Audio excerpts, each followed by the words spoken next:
Tenu ce mercredi 28 décembre 2022 à Kananga, de l'atelier de sensibilisation du personnel du bureau de contrôle des entreprises de construction sur l'exploitation, abus et harcèlement sexuel et au code de bonne conduite dans le cadre des travaux de l'Athénée royal de Camaï au Kasaï central.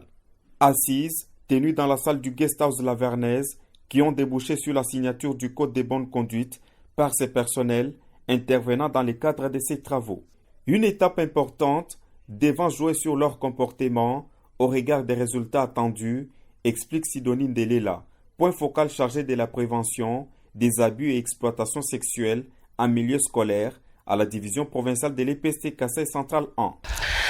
Comme nous sommes en train de réhabiliter le complexe Athénée qui appartient au Kasaï Central 1, et dedans il y a des personnes qui sont en train réellement de nous prêter main forte. Il y a des femmes qui sont en train d'épuiser de l'eau. Il y en a ceux-là qui sont en train vraiment de prendre du sable. Il y a ceux-là qui sont en train même de pouvoir faire des briques. Il y a des maçons. Alors vous vous rendrez compte que là où il y a vraiment l'agglomération des gens, les abus ne manquent pas. Et de quels abus est-ce que je suis en train de parler? Les abus basés sur le sexe. Ici, nous sommes venus pour que ces personnes, avant qu'ils ne soient vraiment condamnés, il faut qu'ils soient informés de ce qui doit se passer. Vous savez, l'argent qui est en train de nous aider est l'argent de la Banque mondiale. Et il y a quand même des conditionnalités. Comme nous le faisons dans les écoles, nous devons avoir des écoles sécurisées, avec un personnel sécurisé. Même ceux qui sont en train de travailler avec nous sont aussi liés au même code. Quel code? Ils doivent signer les codes de bonne conduite.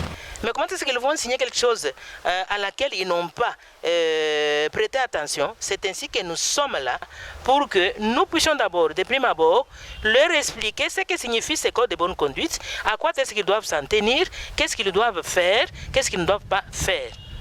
Pour Dr Marlène Ndelela, l'une des facilitatrices, ces personnels doivent s'approprier la prévention de ces cas d'inconduite. Dans un cadre où il y a des inégalités, ça veut dire qu'il y a ceux qui donnent du travail et ceux qui doivent obtenir du travail. Il y a souvent des actes d'exploitation et d'abus sexuels.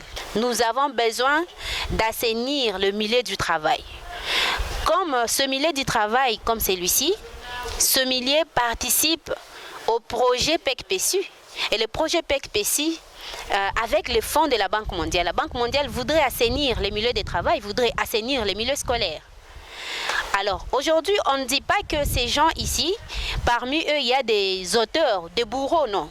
Nous les sensibilisons à être acteurs des changements, à être des personnes qui peuvent encourager, sensibiliser les autres à mettre fin à ces genres d'actes d'exploitation sexuelle et même le harcèlement sexuel entre les collègues de travail. Saluant cette sensibilisation, les participants s'engagent à mettre en application les codes de bonne conduite.